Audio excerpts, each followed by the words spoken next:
Bonjour à tous et bienvenue à ce nouveau direct de l'expérience Natura. Avant de vous présenter nos deux intervenants aujourd'hui, je vais juste vous rappeler pourquoi est-ce qu'on est tous réunis aujourd'hui. Et c'est parce qu'on a la santé au naturel à cœur. On l'a vu les 2 dernières années, c'est important de prendre soin de nous. La prévention de la santé n'est pas un luxe et c'est pour ça qu'on a créé avec Jonathan Raymond, Capucine Chartrand et 12 autres formateurs le coffret de l'expérience Natura, un ensemble de 14 formations sur la santé au naturel. Plus de la moitié sont complètement nouvelles, donc en exclusivité dans le coffret. Vous avez 1 an pour suivre toutes ces belles formations et utiliser tous les apprentissages pratico-pratiques dans votre vie de tous les jours. Donc, c'est quasiment 14 formations pour le prix d'une, c'est-à-dire que c'est vraiment un beau cadeau à vous faire. Alors, sans plus attendre, je vais passer la parole à nos 2 intervenants. Si vous avez des commentaires ou des questions pendant l'entrevue, surtout n'hésitez pas, écrivez-le nous dans le chat ou dans la partie questions-réponses et je les poserai au fur et à mesure à nos 2 intervenants.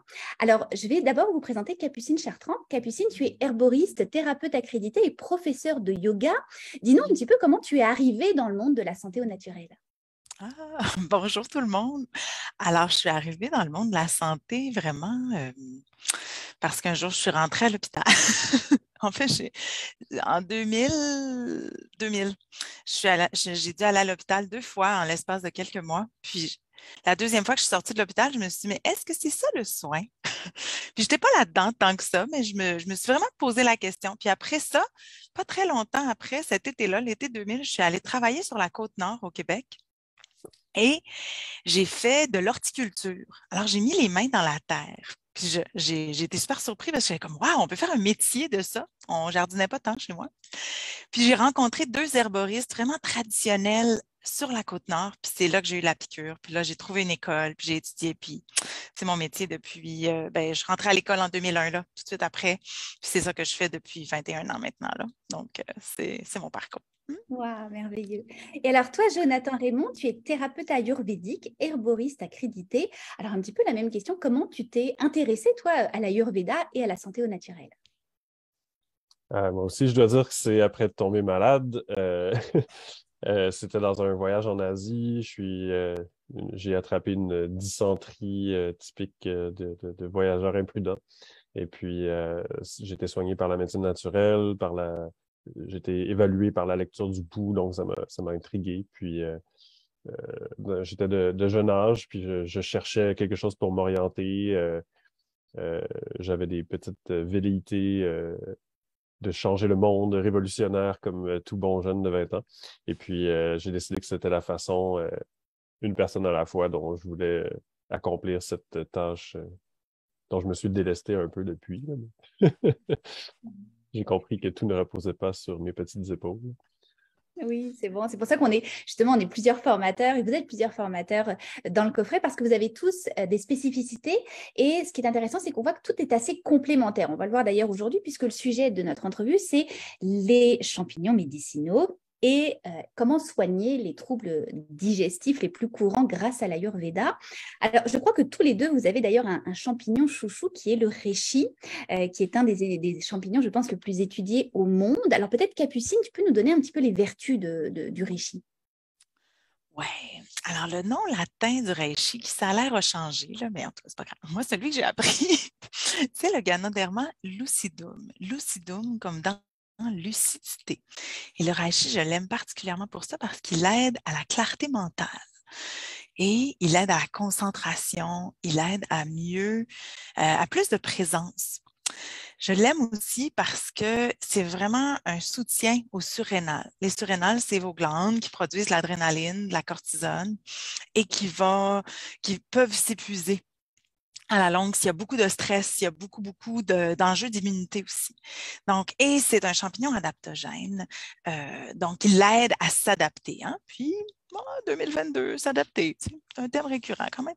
Donc, je l'aime beaucoup pour ça. Il est amer, on doit s'habituer à son goût quand même. Et moi, j'ai découvert beaucoup l'amertume avec le reishi, puis mais c'est ça que je bois en ce moment, là. Je bois une petite tasse de reishi et autres champignons, puis je me dis, puis l'amertume, c'est en soi une propriété médicinale, donc c'est très intéressant de goûter des choses amères comme dans lesquelles on ne mettra pas de sucre pour atténuer. Fait que ça, en gros, c'est comment je présenterais le reishi brièvement. D'accord. Et alors justement, comment on l'ingère? Tu nous dis sous forme de tisane, j'imagine sous forme de poudre aussi. On peut le prendre en poudre. Moi, je vais l'utiliser beaucoup en morceaux de reishi. J'en ai ici là, dans un pot derrière moi. Je ne sais pas si on le voit bien. Je vais le rapprocher. Voilà. Fait on a des reishi ici, là, comme ça. Ils sont coupés en lanières. Hein. C'est un gros champignon. Ça peut être un assez gros champignon qui est assez luisant. Euh, on va le faire en décoction. Donc, l'idéal, c'est vraiment de le faire mijoter doucement pour garder toutes les propriétés, pour garder tous les constituants aussi qui sont dans le reishi, puis qui vont, c'est ça, on va le faire mijoter à feu doux pendant une petite heure, 2 petites heures, selon le poids, tout ça, et on va boire ça sur une base régulière. Dans ma formation, je vous explique aussi comment faire des sirops avec les champignons, qui est une super façon d'en prendre des plus petites quantités à tous les jours. Si, tu sais, l'amertume, ça ne vous revient pas tant que ça, ou si c'est plus facile et efficace, ben, c'est une façon de le prendre. On peut aussi le prendre en teinture, qui est un concentré liquide, généralement fait dans l'alcool ou le vinaigre de cidre de pomme. Pour le reishi, c'est quand même plus intéressant de l'alcool. Puis, on va prendre un certain nombre de gouttes plusieurs fois par jour. Donc, c'est les façons les plus optimales, je dirais, de prendre le reishi. D'accord. Et alors toi, Jonathan, je pense que tu aimes beaucoup ce champignon aussi. Oui, c'est un de mes Explique-nous dans chouchous aussi. quelle mesure tu utiliserais en Ayurveda, par exemple, ou pour soigner certains troubles. Ben, en Ayurveda, ça ne change pas nécessairement les propriétés du champignon, bien sûr. C'est plus que ça va combler certaines... exemple, si justement je veux aller chercher la saveur amère, ça peut être une des choses que je vais utiliser. Ou si je veux travailler plus le système immunitaire aussi, c'est un des champignons que je vais le plus utiliser. Ça ne fait pas partie de la pharmacopée ayurvédique en tant que telle, sauf que si j'utilise mes lunettes ayurvédiques pour lire un peu la réalité, puis me donner des missions ou des tâches à accomplir, ben, le reishi peut servir à accomplir de certaines de ces tâches-là. Puis c'est certainement quelque chose que je ne pourrais pas me passer dans ma pratique. Surtout que de mon côté, je n'ai pas accès à toutes les plantes ayurvédiques. Donc, je dois travailler beaucoup avec la pharmacopée disponible en Occident et quelques plantes médicinales plus ayurvédiques, entre guillemets. Là. Exact. Alors justement, toi, dans la formation que tu offres dans Natura, on va regarder comment l'Ayurveda peut peut-être prévenir ou en tout cas soutenir, soigner les différents maux digestifs. Si tu devais me citer par exemple 2 ou 3 maux digestifs les plus communs, ça serait quoi? Bien, on pourrait commencer par, bon, c'est dur de me garder à 2, 3, mais ben, pour, par exemple, l'aspect... Le reste sera dans ta formation, donc on ne veut pas tout dévoiler non plus. Oui, c'est ça, là, c'est comme le choix est difficile. Ben, si je prends, par exemple, le déséquilibre qui survient le plus communément par rapport aux 3 axes selon lesquels on analyse la réalité, qui sont le mouvement avec Vata, là, on parle plus de problèmes de type ballonnement, puis après ça mène à des crampes, puis éventuellement à la constipation. Mais mettons ballonnement. Ensuite, avec Pitta, le principe de transformation. On va se retrouver avec trop de... Enfin, on fait des excès en Ayurveda, donc avec trop de mouvement, on obtient trop de gaz. Avec trop de transformation, on obtient trop d'agents chimiques ou trop d'acidité. Fait qu'on va avoir des brûlements gastriques qui peuvent mener au reflux. Donc, brûlement serait peut-être le deuxième. Le troisième, ce serait peut-être avec une forme d'atonie, avec le principe de préservation, le principe de stabilité qui est kappa. Avec kappa, on va avoir, avec trop de kappa, on va avoir de la stagnation, on va avoir de la lenteur digestive. Donc, à ce moment-là, ça pourrait être justement la lenteur digestive ou une atonie ou une absence de feu digestif adéquat. Et alors, se soigner avec l'Ayurveda, est-ce que c'est facile? Est-ce que ça prend du temps? Explique-nous un petit peu. Bien, ça dépend à quelle vitesse on peut assimiler les choses. Comme c'est quand même une façon de lire la vie qui se veut basée sur une expérience, sur des expériences empiriques, sur une forme de science, ben, les gens connectent c'est assez intuitif, donc on connecte assez facilement avec ces sensations-là. Assez rapidement, on a un peu typifié les 3 grands axes que sont le mouvement, la transformation, la préservation. On identifie lesquels on est dans un excès. Ce qui est intéressant, c'est que ça va multiplier un peu les liens qu'on va faire parce qu'à travers ces 3 axes-là, il y a toutes sortes d'associations qui sont faites, qui sont tenues pour acquises en Ayurveda, mais qu'aujourd'hui, on explique avec la science. Exemple, avec Vata, on parle beaucoup du côlon et du système nerveux. Donc, on va parler, aujourd'hui, on va meubler tout ça avec une explication scientifique sur toutes les voies de communication, toutes les voies d'influence entre le système nerveux et le côlon. Donc, la science est en train d'abonder dans ce sens-là. En Ayurveda, c'est mentionné comme à la volée, comme ça, c'est presque pris pour acquis. Et ça nous permet de faire certains liens qui ont été observés, d'aller chercher de multiplier notre analyse des causes multifactorielles en allant voir, par exemple, tout ce qui peut déséquilibrer Vata pour ne pas chercher un seul coupable, mais bien aller chercher plusieurs éléments qui pourraient nuire avec des plus ou moins grands impacts selon la problématique. Donc, ça permet de ratisser un peu plus large puis d'aller chercher différents niveaux d'intervention. Exemple, même le niveau émotif qui va jouer. Donc, si par exemple on a plus de stress, on risque de provoquer plus de ballonnement. Donc, on ne va pas s'étonner si on en a puis on a beaucoup de stress. C'est peut-être pas cette fois-ci, c'est peut-être pas la faute au gluten ou je ne sais trop. Là, C'est ça, même si on sait que le gluten est responsable de beaucoup, beaucoup de choses. On l'a vu d'ailleurs oui. dans la science depuis les dernières années. Et puis dans le coffret, on a Gabrielle Sansion, évidemment, qui est vraiment la spécialiste des régimes anti-inflammatoires. Et elle nous dit que vraiment le gluten est le démon. Hein. Je pense que c'est le terme qu'elle avait utilisé. C'est certainement un démon, c'est peut-être pas le démon principal de tout le monde. Donc, il faut voir si on est hanté par ce démon particulièrement. Exact. Alors, je me tourne vers toi, Capucine. On avait une question en privé, une dame qui nous dit quelle est la différence entre les bienfaits d'un champignon et les bienfaits d'une plante? Donc, entre l'herboristerie et la thérapie des champignons, on va dire. Ben, c'est une bonne question. Ce sont des végétaux, les deux. Hein? C'est sûr que c'est botaniquement très, très différent, des plantes et des champignons. Mais on est assez proche, en fait, de comment on va aider les gens avec leur santé. Comment on peut... Donc, c'est juste différent. Et tu sais, de tout temps, les champignons ont comme impressionné. On s'y fait beaucoup dire que c'est comme, c'est peut-être toxique, prends pas ça.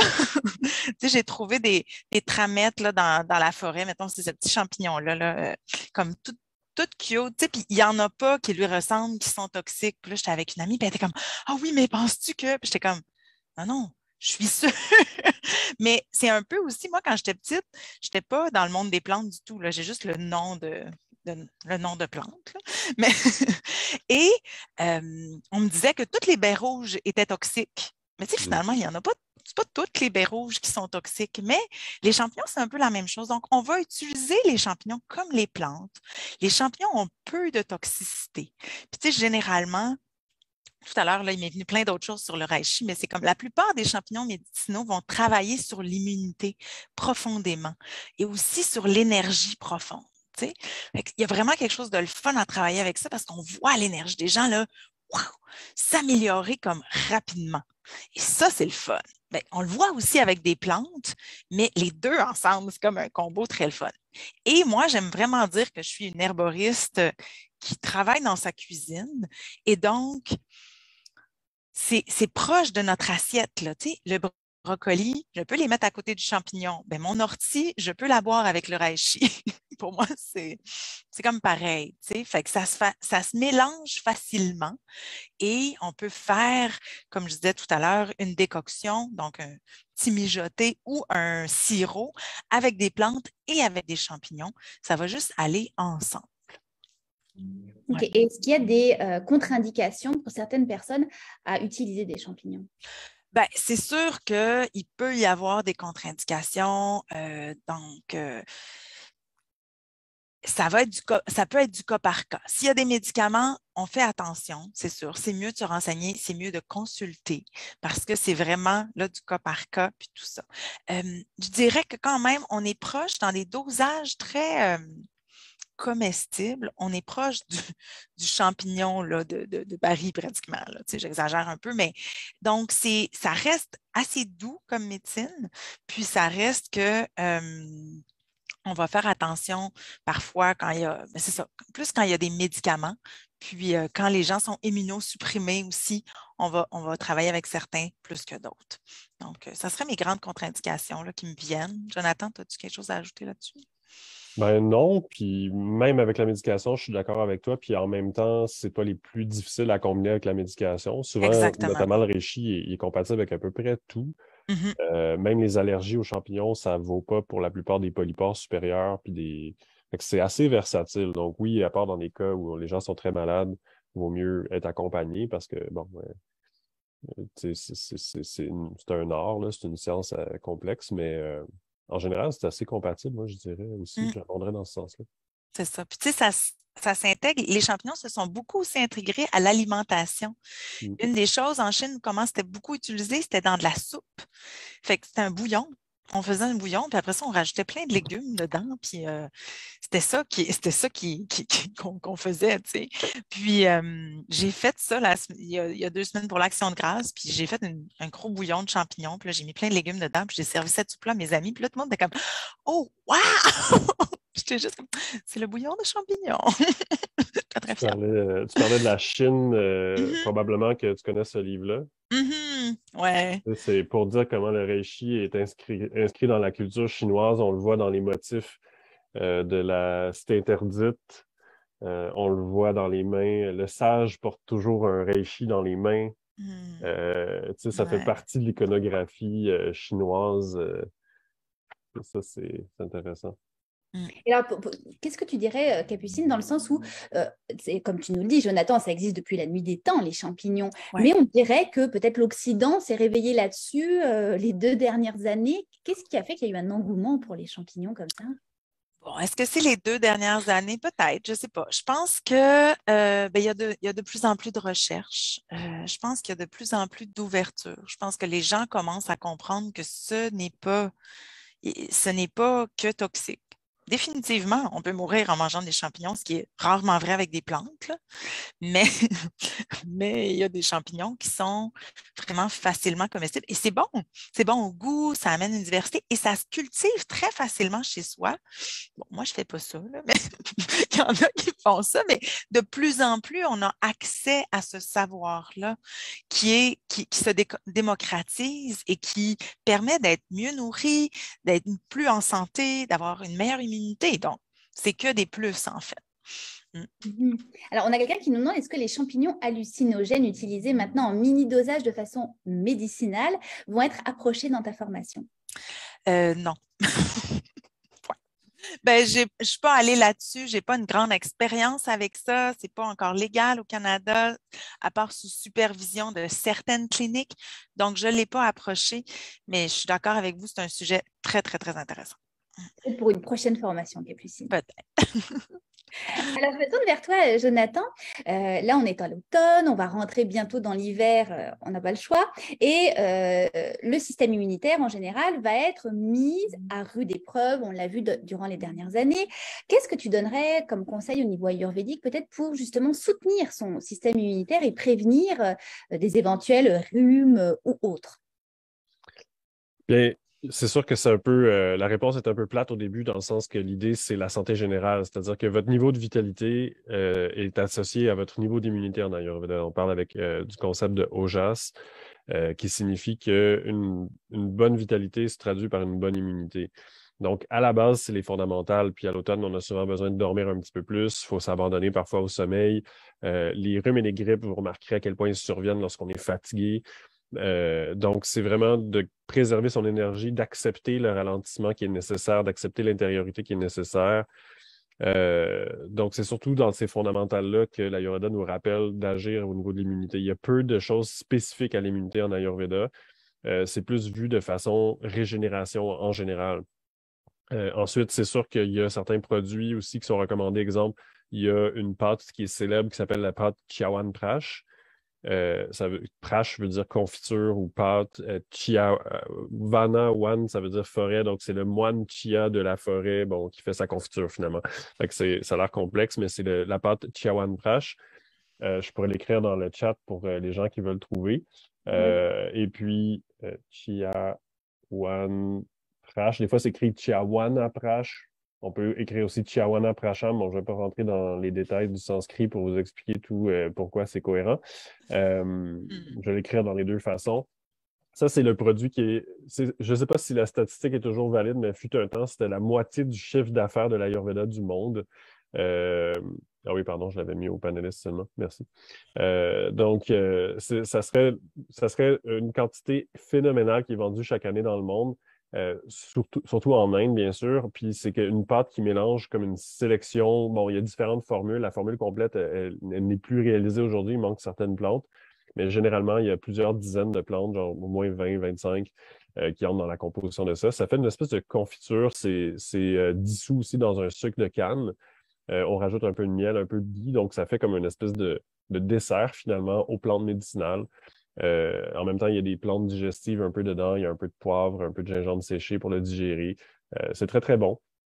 Et ça goûte un peu les petits fruits, c'est un peu acidulé, donc ça fait une espèce un peu comme le sirop, là, ça fait une espèce de pâte concentrée qui goûte bon, qu'on peut prendre, et c'est fait pour renforcer l'immunité. Ça contient aussi beaucoup d'amla, qui est un fruit extrêmement riche en vitamine C, en antioxydants, qui est censé être un immunomodulateur, mais bon, je fais attention avant de dire je garde mes immunomodulateurs, comme par exemple le reishi, c'en est un pur, mais néanmoins, il y aurait un effet immunitaire avec l'amla, qui est un des ingrédients principaux du Chyawanprash.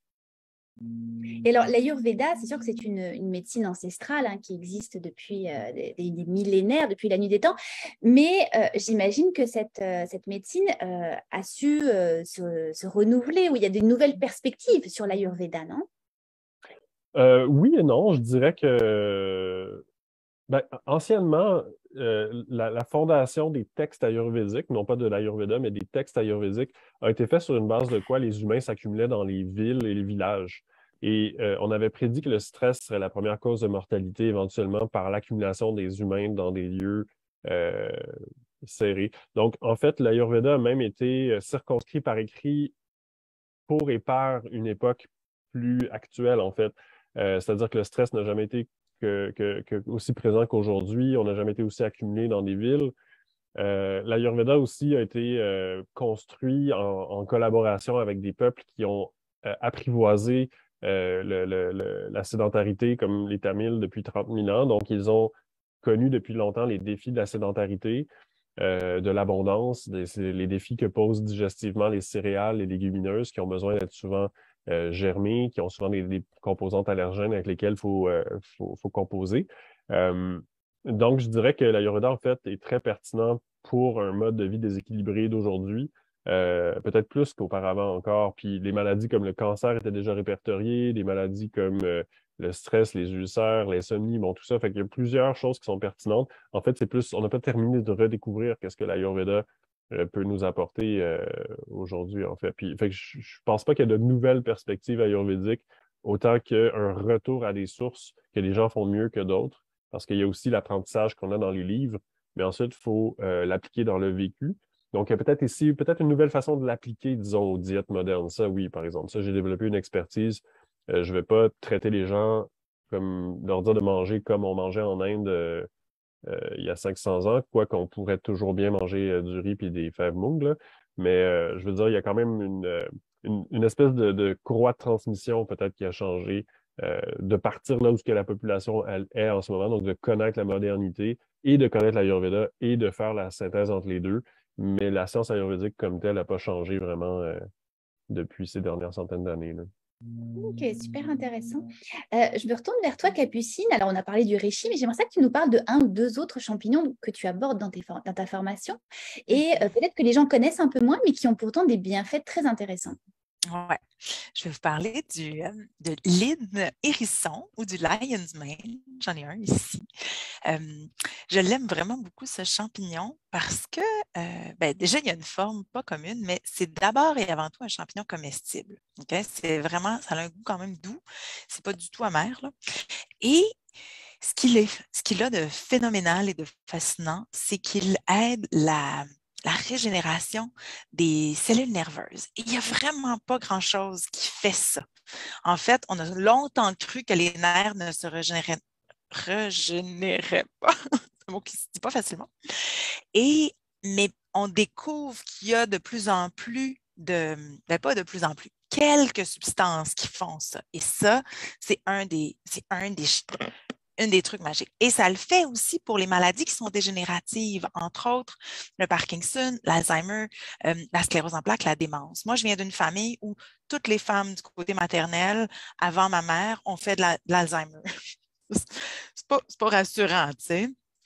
J'ai des super trucs de prévention, mais quand j'ai découvert le lion's mane ou le l'hydne, ça se dit beaucoup moins bien, mais le lion's mane, ça m'a donné vraiment espoir, ça m'a donné envie de répandre la bonne nouvelle, parce que je pense que c'est un champignon prometteur. Je pense qu'il y a de plus en plus d'études et qui vaut la peine. Puis c'est vraiment accessible au goût. C'est ça qui arrive. Ça, c'est le fun, puis ça se mange. Fait qu'il y a plein de façons de l'utiliser qui vont faire en sorte que ça va être intéressant. C'est aussi un tonique général, c'est antioxydant. C'est ça. Ça va nourrir profondément. Puis moi, je suis comme fan de plantes qui nourrissent d'abord et avant tout, je pense que c'est plus intéressant d'être vraiment bien nourri puis de voir qu'est-ce qui reste comme problématique que de traiter, comme d'agir, mettons, puis ensuite, comme on commence par bien nourrir, comme Jonathan disait, ben on s'occupe du sommeil, on s'occupe du stress, on s'occupe de bien se nourrir, puis après, on voit qu'est-ce qui reste. Fait que je trouve que l'hydne ou le lion's mane fait vraiment, vraiment partie de ça.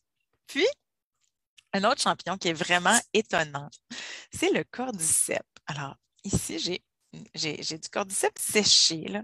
Le cordyceps, ça a l'air de rien, là, comme ça. Là, ça a comme l'air des petits trucs, vous voyez. Mais ça existe grâce à une larve d'abord. C'est comme un champignon qui est né d'un insecte. Mais c'est aussi très prometteur et c'est extraordinaire pour régénérer particulièrement les reins. Mais en médecine chinoise, on sait que l'énergie vitale, puis toute notre énergie est contenue dans nos reins. Donc, pour vraiment prendre soin de ça, quand il y a des maladies graves, quand l'immunité est très, très affaiblie, c'est un champignon qui peut faire une énorme différence. Il va aussi, il sort de la terre. En fait, ça, c'est du cultivé, là, les premiers qu'on a trouvés sur les plateaux de l'Himalaya. Fait qu'on s'entend que c'est aller chercher des champignons sur les plateaux de l'Himalaya, puis les sécher, les ramener, ça coûte vraiment, vraiment une fortune. Donc, mais on arrive de plus en plus à les cultiver dans des mycéliums créés qu'on peut refaire à la maison, qu'on va souvent trouver aussi dans des compagnies là, canadiennes, américaines, puis tout ça. Assez facilement. En Europe aussi, là, vraiment, on trouve ça. Puis, c'est ça. Fait que je pense vraiment aux reins, puis aussi toute une donnée pour les poumons, une capacité à mieux respirer avec le cordyceps. Puis, c'est là que je m'en allais tout à l'heure, mais ça sort du sol comme un petit doigt et ça représente en fait un peu comme une forme phallique et ça a un intérêt comme tonique au niveau de l'énergie, mais au niveau de l'énergie sexuelle. Et ça a été prouvé que ça augmente la mobilité des spermatozoïdes, ça augmente aussi la capacité, pas la capacité, mais le bon fonctionnement des ovules, là, pour faire simple, mettons. Donc, c'est des champignons qui sont pas nécessaires. Tu sais, le cordyceps, moi, c'est pas un champignon du quotidien, mais pour des trucs très précis, quand il y a un grand besoin de revitalisation, ça va être un allié. Fait que ça fait partie des choses dont je vous parle dans la formation. Ah, très, très intéressant. Merci, Capucine. Jonathan, on sait que dans les acheteurs de l'expérience Natura, on a 98% de femmes et qui sont soit en période de préménopause ou de ménopause. Alors, on sait qu'il y a beaucoup de troubles qui peuvent être liés à ces deux périodes-là, que ce soit de la fatigue, manque d'énergie, prise de poids, les fameuses bouffées de chaleur. Comment l'Ayurveda peut aider certaines de ces pathologies-là? Bien, une des choses qu'on va faire en Ayurveda, c'est qu'on va typifier aussi la personne qui vit ces problématiques-là. On ne va pas les soigner de la même façon. Exemple, l'ashwagandha, qui est un tonique des surrénales, tout comme le cordyceps, peut être utilisé pour les femmes qui sont dévitalisées, qui arrivent à la ménopause. Puis là, les surrénales doivent prendre plus de travail parce que les ovaires cessent de produire l'estrogène. Les surrénales doivent en produire davantage. Mais si la femme est épuisée, ces surrénales sont déjà en train de faire du cortisol, l'axe surrénalien va être complètement incapable de faire face, puis ça va déclencher un paquet de symptômes. Fait que pour ces femmes-là, qui ont un profil un peu plus froid, vata, kapha, des choses comme ça, l'ashwagandha va être intéressant, mais il pourrait enlever des chaleurs chez des personnes qui sont de tel profil et qui ont une dévitalisation des surrénales. Par contre, la même plante va augmenter les chaleurs et les sueurs nocturnes en général, surtout chez une femme qui a un profil un peu plus pitta et que ces chaleurs ne viennent pas de cette même dévitalisation-là. C'est d'aller regarder les causes aussi. Le symptôme, c'est l'émergence du problème. Exemple, vous avez plus un sou dans votre portefeuille, ben ça, c'est la conséquence. Mais la cause, est-ce que c'est parce que vous avez trop dépensé en pizza ou en vêtements ou en champignons médicinaux, je ne sais trop, ou en formation. La cause, elle peut être différente pour un même résultat. Donc, l'Ayurveda nous aide à faire ces réflexions-là et aussi à typifier, à prédire tel ou tel type corporel va réagir de telle ou telle façon. Donc, l'ashwagandha, par exemple, c'est une plante très utile pour l'énergie vitale, pour les femmes qui ont des problèmes de sommeil aussi, en ménopause, préménopause. Mais plusieurs femmes ont un profil trop pitta dans leur nature pour pouvoir supporter le côté réchauffant de cette plante-là. Donc, c'est pour ça que des fois, la maca, l'ashwagandha, il y a des femmes qui disent, mais moi, ça m'enlève les chaleurs. Puis d'autres, ah non, mais moi, je prends ça, j'ai bien trop de chaleur. C'est parce qu'on a deux circonstances différentes qui mènent à la problématique des chaleurs, soit une dévitalisation des surrénales, soit une accélération du métabolisme général. Et ça va souvent se retrouver chez des personnes de type plus, pitta, plus déjà chaude, plus métabolique élevé. Et vata qui a plus tendance à se dévitaliser, encore plus que kapha qui a d'habitude une bonne réserve d'énergie vitale. Donc, ça nous permet un petit peu de faire la lumière là-dessus. Puis aussi d'aller chercher après ça un paquet, de choisir la plante médicinale qui va fitter un petit peu mieux le profil. Puis ensuite, d'aller chercher des solutions afférentes aussi, des tout petits trucs à gauche, à droite qui vont aider à faire un 2, 3, 5 de mieux. Le phénomène de régénérescence aussi va aider. J'ai constaté par 2 fois, 2 de mes clientes retrouver leurs règles après avoir été ménopausée, diagnostiquée ménopausée après plusieurs années, une femme dans la soixantaine. Donc moi, je croyais que c'était un chemin à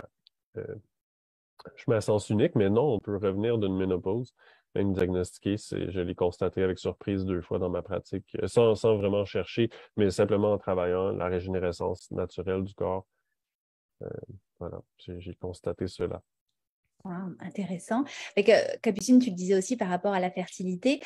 Donc, pour les clientes, évidemment, qui sont plus jeunes que celles en préménopause, ménopause, et qui ont justement peut-être des petits soucis au niveau de la fertilité, sachez que l'Ayurveda et les champignons peuvent être utiles. Oui. En fait, ben, tu sais, parce que souvent, quand il y a, il y a des, je dirais, problèmes de fertilité ou des conditions plus difficiles, il y a souvent un manque de vitalité. Autant pour la fertilité que la ménopause ou juste pour que les règles, par exemple, se passent bien. Et ça va souvent venir à un excès de travail, un manque de sommeil, tout ça. Donc, les champignons médicinaux, comme ils sont la plupart adaptogènes, je pense au chaga, je pense aussi au reishi, au tramet, c'est vraiment, ça va aider l'énergie vitale et l'énergie de base. Hein. Puis, ça va permettre à ce que tout ça se déroule mieux, sans travailler nécessairement sur le symptôme comme tel. En travaillant l'énergie globale, on va arriver à un résultat qui va être intéressant. Puis en travaillant avec des plantes plus spécifiques comme le framboisier ou dans différents cas du vitex, c'est ça. On va souvent combiner champignons et plantes, c'est ça, pour avoir comme quelque chose de global et intéressant. Parfait. Je voyais Jonathan qui remettait son micro. Je pensais que tu voulais compléter quelque chose.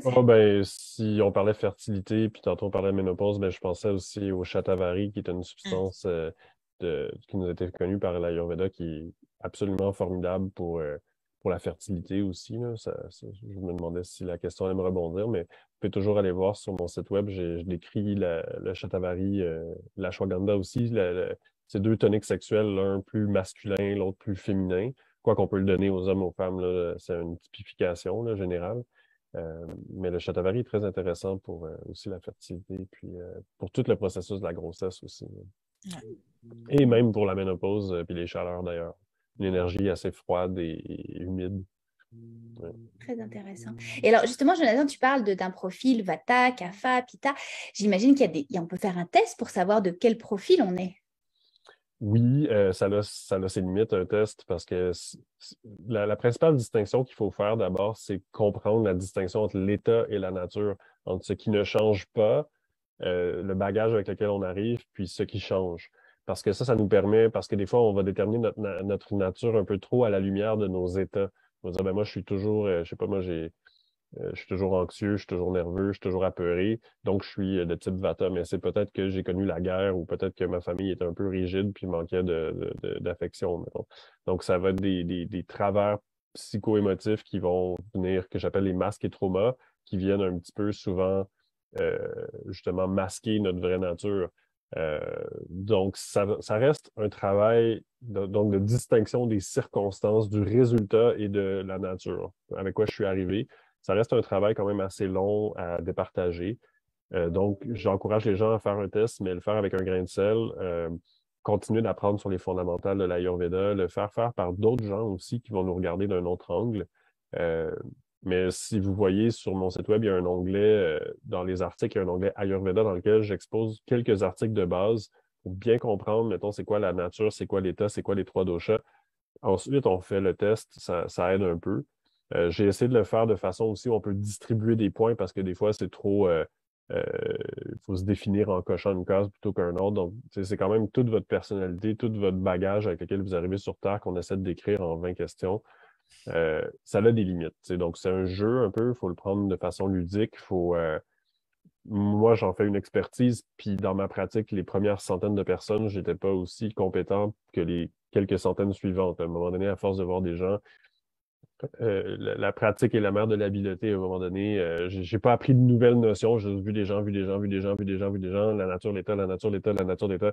Puis à un moment donné, j'ai développé une expertise. Donc, c'est sûr que je peux pas m'attendre à ce que n'importe qui a découvert l'Ayurveda avant hier fasse un test, arrive exactement. Mais souvent, on n'est pas si loin. Souvent, on est capable de déterminer notre dosha dominant. Euh, donc, c'est pas non plus aux antipodes, mais souvent, je vais nuancer ce que la personne va apporter, surtout en nuançant qu'est-ce qui appartient à un état qui apparemment nous a suivi toute notre vie, mais qui est quand même un état. Tu sais, si j'ai été traumatisé à 3 ans parce qu'une bombe a tombé à côté de mon berceau, ben, peut-être qu'à 30 ans, j'aurai encore des problèmes de sommeil. Ça fait pas de moi nécessairement une personne de nature Vata. Fait que donc, c'est d'extirper les circonstances. Quand c'est des bombes, c'est un peu évident, mais quand c'est un manque de validation parentale, ça peut l'être un peu moins ou ça peut être des choses qui semblent bénignes, mais ou un enfant qui a été laissé dans son berceau à quelques semaines de vie, ça peut créer un trauma qui va infléchir après ça, en apparence, sa nature. Très intéressant. C'est vraiment une belle philosophie de vie, l'Ayurveda. Effectivement, comme tu le dis, c'est pas juste, bon, on est quel profil, puis comment on règle nos troubles. C'est vraiment toute notre identité. C'est passionnant, Jonathan, passionnant. Tout comme Capucine derrière, pour les champignons, on voit que tu adores ça. Hein. Tu es vraiment dans ton élément. Alors, pour finir, Capucine, dans l'expérience Natura, tu offres la formation Les champignons et le monde vivant, qui est une toute nouvelle formation que tu as créée pour l'expérience Natura. Merci infiniment. Est-ce que tu peux nous donner un aperçu de ce que les gens vont apprendre et vont pouvoir mettre en pratique grâce à ta formation? Oui, vous allez pouvoir apprendre principalement sur 5 champignons, le chaga, le tramette, l'îne ou le lion's mane, le reishi et le cordyceps. Vous allez pouvoir comprendre comment on les utilise, qu'est-ce qui fait qu'ils fonctionnent, quels sont les constituants qu'on utilise, des histoires aussi vécues dans ma pratique avec ces clients-là. Puis à la fin, vous allez trouver des façons de les utiliser, donc de faire des recettes, comment faire une décoction, comment faire une teinture, comment faire un sirop, qui sont vraiment les façons que moi je préfère utiliser, qui sont dans la cuisine. Vous n'avez pas besoin de rien de compliqué. Et pour moi, ça, c'est très, très important pour que ça puisse rester facile et quotidien. Parce que c'est ça, c'est vraiment ça l'important. Je pense que je ne le dirai jamais assez, mais les plantes médicinales, et je suis sûre que Jonathan va être d'accord avec moi en Ayurveda, c'est une histoire quotidienne. C'est une histoire de tous les jours. C'est pas j'en prends une fois, puis waouh, tout va bien dans ma vie. J'en prends tous les jours et j'apprécie chaque fois que je le prends. Et ça se construit. Et je pense que le corps peut vraiment acquérir de meilleures, comment je pourrais dire, de meilleure façon d'être plus résilient face à la maladie, face aux intempéries. Mais l'important, c'est le quotidien. Donc, dans la formation, vous allez comprendre l'importance de ça et vous allez vraiment rencontrer les champignons puis peut-être trouver votre champignon chouchou. Oui. Alors, merci Capucine. Je me tourne vers toi, Jonathan. Jonathan, tu offres la formation Soigner les maux digestifs courants selon l'Ayurveda. Toi aussi, c'est une toute nouvelle formation que tu as créée exclusivement pour le coffret de l'expérience Natura. Alors, pareil, en quelques mots, qu'est-ce que les gens vont apprendre et vont pouvoir utiliser dans leur vie de tous les jours? Bien, on va voir les généralités du système digestif d'abord, le penchant ou la vision ayurvédique du système digestif, les tissus qui sont impliqués, les doshas, tout ça, les actions qui se vont entreprendre sur le système digestif. Après, ça va nous permettre de typifier les problématiques dans les 3 axes. Vata, Pitta, Kapha, il y en a plusieurs. Donc, sécheresse, ballonnement, constipation. Après ça, il y a acidité, inflammation, etc. Pour ensuite essayer de voir des pistes de solutions pour chacune de ces problématiques-là qui parfois sont couplées ensemble, comme dans le côlon irritable, on retrouve des enjeux, parfois plus de constipation, parfois plus de diarrhée, parfois plus de... Et ça permet aussi de suivre les variations dans le temps, selon les phases. Donc, on va vraiment avoir des tableaux avec les aspects à favoriser pour certaines choses. Puis, pour chaque dosha, il va y avoir 2 problématiques particulières qui vont être creuser un peu davantage avec un petit peu plus d'emphase. Et à la fin, moi aussi, je vais aller chercher des plantes vedettes pour le système digestif avec des profils un peu plus développés, un peu comme dans le choix des 5 champignons. Donc, on va aller voir plus précisément certaines choses. Un petit kit aussi proposé pour si on veut se faire un petit ensemble de départ, des suggestions de mélange d'épices, quelques recommandations alimentaires aussi pour complémenter tout ça. C'est un PDF je pense 40 quelques pages, je ne me souviens plus, là, mais entre 40 et 50 pages qui vient avec la formation. Fait que vous avez des notes. Vous allez prendre d'autres notes en plus, mais vous allez avoir des notes de base pour suivre tout ça. Génial.